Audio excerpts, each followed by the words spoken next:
drive wherever, whenever, and whatever we want. That's the American way. But there's mounting proof that our love affair with the car threatens our national security and the health of our planet. Common sense would dictate that we demand alternatives and consider new possibilities like cars that run not just on gasoline, but on water. Tonight in Project Energy, David Schechter says we have the technology, we just need the help to use less oil. Now, what we need is a plan. Everyone who knows the inventor inside this garage says he's a genius. He's redesigned a jet engine for the Air Force, saved a nuclear reactor from melting down, and now Steve Myers is developing a car engine that could reduce America's dependence on foreign oil and cut global warming. This has a future. We've only started. His home videos show years of effort, but now Steve believes he's got it. What our technology does is reduce the consumption of gasoline with water. Steve's process modifies tap water into a powerful fuel, which he says can improve fuel efficiency and reduce exhaust. It's environmentally the right choice. It might be a long shot, but something's got to be done. The world consumes an Olympic-sized swimming pool full of oil every 15 seconds. That's nearly 250 times in an hour. And most of it is used for transportation.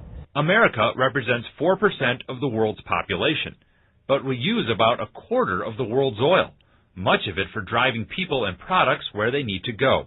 In this country, transportation accounts for almost 70% of all the oil we use. You win the energy war by addressing transportation. Matt Simmons leads the world's largest energy investment bank based in Houston. It's the single most important issue facing the world over the next 50 years. So what can we do about it? We've got to get deadly serious about fuel efficiency. Randy Udall spoke to Don Shelby. Udall is a leading advocate for renewable energy and efficiency based in Aspen, Colorado. He says we can improve our gas mileage by using the technology we have today. We know how to make vehicles now that get 40, 50, 60, 70, 80 miles to the gallon. They don't need to be small. They don't need to be unsafe. In fact, they can probably be more comfortable and have more amenities than the ones we're driving right now. So if it's not an issue of technology, then why don't we do it? In the 70s, President Jimmy Carter didn't have hybrid cars or alternative fuels, but he still drove average fuel efficiency from 12 miles per gallon to 28.5 miles per gallon. Since I left office, as you know, the restraints have been dropped.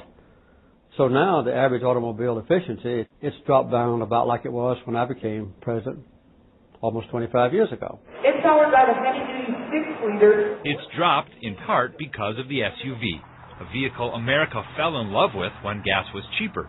But heavier vehicles like SUVs are exempt from tougher fuel efficiency standards, and there are millions of them on the road. There's a middle ground. Dr. Ken Keller is a former president of the University of Minnesota, where he now teaches energy policy. He says it is about fuel efficiency, but people also need to use less gas by combining errands, sharing rides, or using mass transit. I don't think that we can live with total license, that we can do anything we want and continue to do more of it. But I don't think that what we're talking about is a future in which we totally change our lifestyle. This is not Jimmy Carter's "we're all going to suffer." Traditionally, green issues belong to Democrats, but not anymore.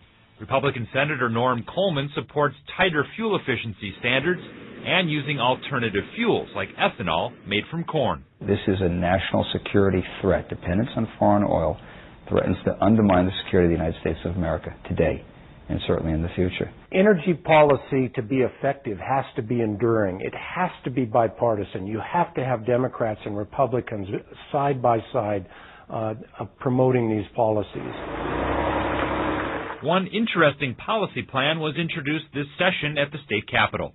It encourages Ford to convert its troubled St. Paul plant to build hybrid cars that run on ethanol from corn and can be charged up with electricity when you get home.